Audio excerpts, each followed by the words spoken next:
رہا ہے. میرے قریب ہوا، میں نے پوچھا یہ کون ہے؟ اس نے کہا میری ماں ہے. تو میں نے کہا کہ ماں کس طرح گھسیٹ رہے؟ اس نے کہا کہ بیچنے کے لیے لے کے جا رہا ہوں اور تم کسی کام کی نہیں تھی، بس گھر میں بوجھ ہے بوجھ پر. چلو جا کر مارکیٹ میں فروخت کروں گا، کوئی آئے گا تاجر لے جائے گا اور اس کے یہ برتن وغیرہ دھوتی رہے گی، مجھے چند ایک پیسے مل جائیں گے. اس کو کیا ملیں گے؟ 4 دینار ملیں گے. تو فرماتے ہیں کہ میں نے اس وقت دیکھا وہ شخص اپنی ماں کو اس طرح گھسیٹتا ہوا بازار میں لے کے جا رہا ہے. حالانکہ انہوں نے بھی کلمہ بھی نہیں پڑھا، صرف یہ اس واقعے میں بیان کرتے ہیں. کہا کہ چند پیسوں کی خاطر، چند ٹکوں کی خاطر وہ اپنی ماں کے ساتھ یہ سلوک کرتا، گلیوں میں گھسیٹتا ہوا لے کے جا رہا تھا. تو سامعین، جب امام الانبیاء آئے، جب حضور تاجدار کائنات آئے، جب آپ کے اور میرے نبی آئے اس دنیا میں، تو آ کر ہمیں بتایا کہ ماں کے قدموں کے نیچے تمہاری جنت ہے. پھر اس نبی نے آ کر ہمیں بتایا کہ والد کو غلام نہیں بناؤ.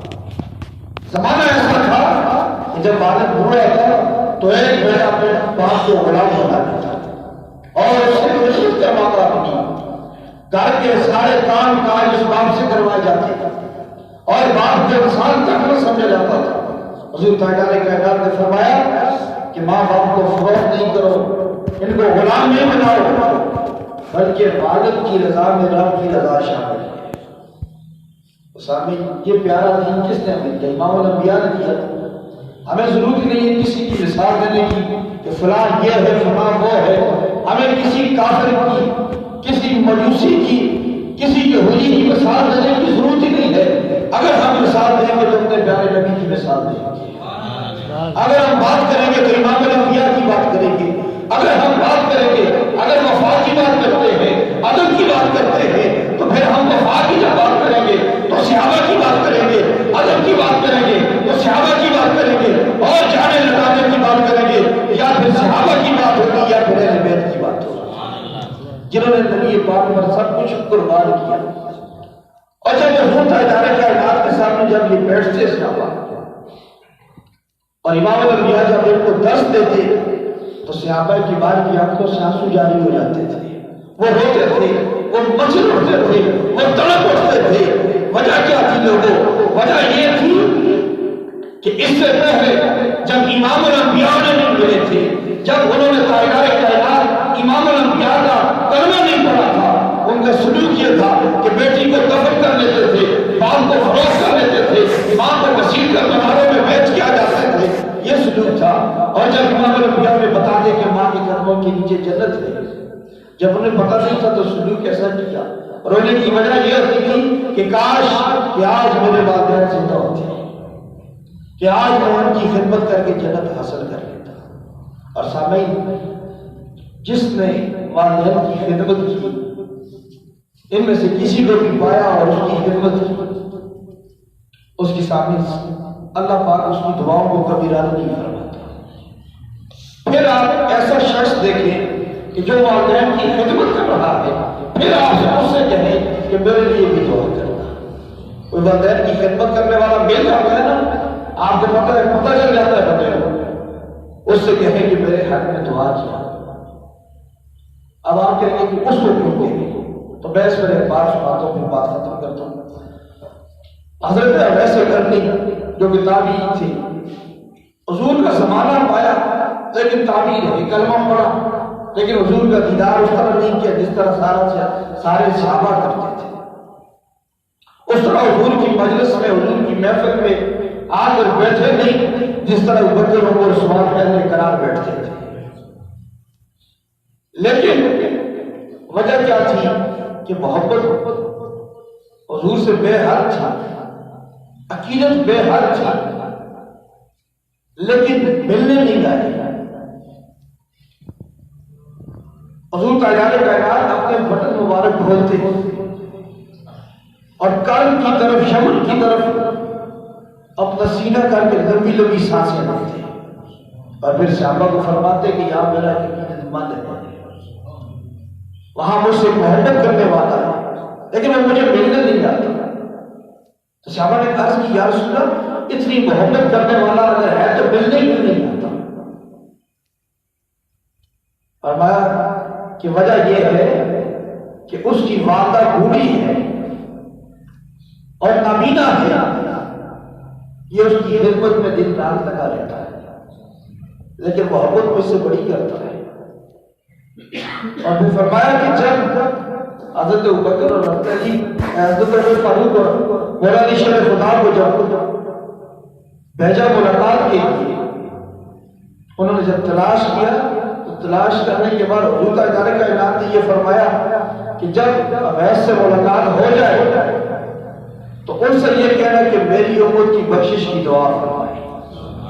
ارے امام الانبیاء جن کی وجہ سے یہ بہاریں ہیں، جن کی وجہ سے یہ رونقیں ہیں، جن کی وجہ سے ہمارے اندر انسانیت ہے، جن کی وجہ سے ہمیں ایک دوسرے کا لحاظ ہے، جن کی وجہ سے ہم اپنے بزرگوں کے آگے نہیں چلتے، جن کی وجہ سے ہم اپنے بزرگوں کے آگے چلاتے نہیں ہیں، جن کی وجہ سے ہم اپنی آواز اپنی ماں کے سامنے بلند نہیں کرتے، وہ نبی بیٹھ کر جن کوئی دعائیں اللہ کی بارگاہ میں رد نہیں ہوتی، وہ نبی جن کو یہ کہا جاتا ہے وَلَسَوْفَ يُعْطِيكَ رَبُّكَ فَتَرْضَىٰ کہ ان قریب آپ کا رب اتنا عطا کرے گا کہ آپ راضی ہو جائیں گے، وہ نبی جو دنیا میں آتا ہے ہاتھ اٹھا کر رب کی بارگاہ میں کہتا ہے رب ہب لی امتی، اللہ فرماتا ہے کہ ہم نے آپ کی امت کا معاملہ آپ کے ہاتھ میں کر لیا ہے، سارے اختیارات دے کر تعصب بنا کر، پھر بھی وہ نبی کیا کہہ رہا ہے؟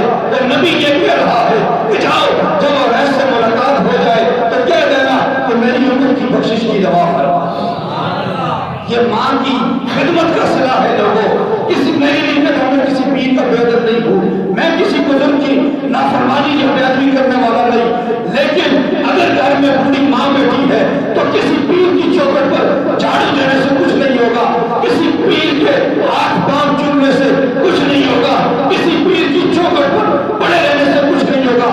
اگر گھر میں بوڑھی ماں بیٹھی ہے، بوڑھا باپ بیٹھا ہے تو کسی کی دہلیز سے کچھ حاصل کبھی نہیں کر سکتے، اگر کچھ حاصل کرنا ہے تو ماں کی دہلیز سے حاصل کرو، ماں کی چوکھٹ کو چنو گے، ماں کے قدموں پہ چنو گے تو رب کعبہ کی قسم ہے، جس طرح بایزید بستامی کا واقعہ سنایا تھا اسی طرح اللہ پاک دارین کی سعادت آپ کو عطا فرما دے گا۔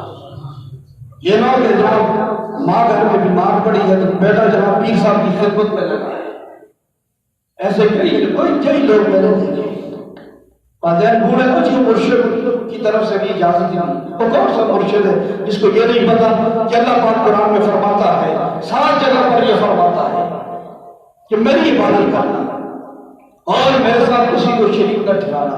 سورہ نساء میں یہ فرماتا ہے کہ میری عبادت کرنا اور میرے ساتھ کسی کو شریک نہ ٹھہرانا، اور آگے اپنا حکم دیا اور اگلے لمحے یہ فرما دیا اپنی عبادت کے بعد فرمایا اپنے حق کے بعد دوسرا حق فوراً بیان کیا وہ والدین کا ہے، اور والدین کے ساتھ حسن سلوک کرنا۔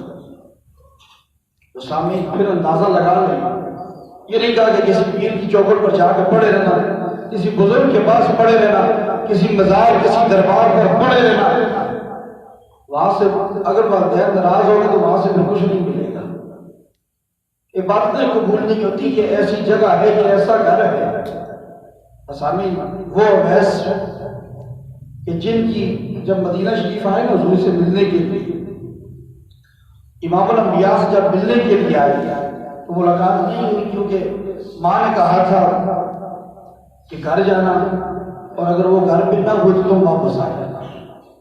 اویس آئے ملنے کے لیے، دستک دی دروازے پر، امام الانبیاء کو پوچھا، فرمایا باہر ہے۔ حضور تعالیٰ نے کہا مسجد نبی میں ہوں گے، لیکن اویس کو ماں نے یہ کہا تھا کہ اگر گھر پہ نہ ہوئے تو واپس آ جائے، پھر کہیں اور نہیں جانا۔ پتہ کیا عائشہ صدیقہ نے کہا کہ باہر آپ باہر تشریف لے کے وہ وہاں سے سیدھا واپس جائے۔ اب دیکھیں محبت اور والدین کی خدمت اور والدہ کی خدمت صلہ کیا ہے۔ امام الانبیاء جب تشریف لائے فرمایا کہ آج کوئی آیا ہے، ہم عائشہ صدیقہ سے پوچھ رہے، کہا کوئی اجنبی تھا، فرمایا کہ مجھے اس کی مشہور بتا رہی کہ ویسے کرتی آیا ہوا تھا۔ یہ چیز ہو جاتی ہے۔ اب آخری بات کرتے ہوئے بات ختم کرتا ہوں، حضور ویسے کرنی جو تھے وہ تابعی تھے، صحابی نہیں تھے، لیکن جب حضرت عمر فاروق اور مولا علی شیر خدا جب ملاقات کرتے ہیں ان سے تو ویسے کبھی تڑپ اٹھتے ہیں، امام الانبیاء کی باتیں پوچھتے ہیں ان سے. تو پھر جب بات دیکھنے کی آتی ہے کہ تمہیں اتنا عشق ہے، اتنی محبت ہے، تو دیکھنے کیوں نہیں آ رہی؟ تو اب وہ امام الانبیاء کی بات پوچھتے ہوئے ویسے کر نہیں کرتے کہ میں نے امام الانبیاء کو دیکھا ہوا ہے. اب وہ دیکھنے کی بات کس طرح کرتے ہیں؟ اب ایسے کرنی مولا علی شیر خدا اور حضرت عمر سے سوال کرتے ہیں کہ بتاؤ حضور کے ابرو مبارک ملے ہوئے تھے یا جدا جدا تھے؟ یعنی ابرو جو ہے یہ یہاں سے ملے ہوئے تھے یا جدا تھے؟ وہ ایک دوسرے کے چہرے کو دیکھنے لگ گئے. حالانکہ صبح شام حضور کا دیدار کرتے ہیں، لیکن وہ ایک دوسرے کے چہرے کو دیکھنے لگے. تو ویسے کرنی نے فرمایا کہ جب قریب سے دیکھو گے تو جدا جدا لگیں گے، جب دور سے دیکھو گے تو ملے ہوئے لگیں گے. یہ چیز تھی، یہ محبت تھی. کہا کہ میں نے ان کی مجلس سے میں نے حضور کا دیدار کیا. ایسے عاشق کو کون دیدار نہیں کر پاتا؟ صحابی یہ والدین سے محبت کا صلہ ہے، اس لیے اپنے والدین لازمین کے والدین آپ کے جناب لمبی نمازیں پڑھنے والے ہو، لازمین کسی امام رابع بصری ہو، ان جیسی عبادت کرنے والی ہو. نہیں، اگر بالکل غریب تر بھی ہے، لباس پھٹا ہوا ہے، جیسی بھی ہے، خوبصورت ہے کہ نہیں، بڑھاپے کی وجہ سے چلا لٹک چکا ہے، چہرے پر کچھ بھی نہیں، لیکن پھر بھی آپ کی ماں وہی ہے. وہ عبادت گزار نہیں بھی ہے، جیسی بھی ہے، خدمت آپ ان کی کریں گے انشاءاللہ. جمعے پر اسی عنوان کو پھر آگے کریں گے، اور اسی میں آپ کو امام حسن اور سیدہ کائنات کی ادب کی ایک بات بتاؤں گا. آپ تھوڑا مہربانی فرمائیں کہ آپ بھی جلدی آ جائے کریں تاکہ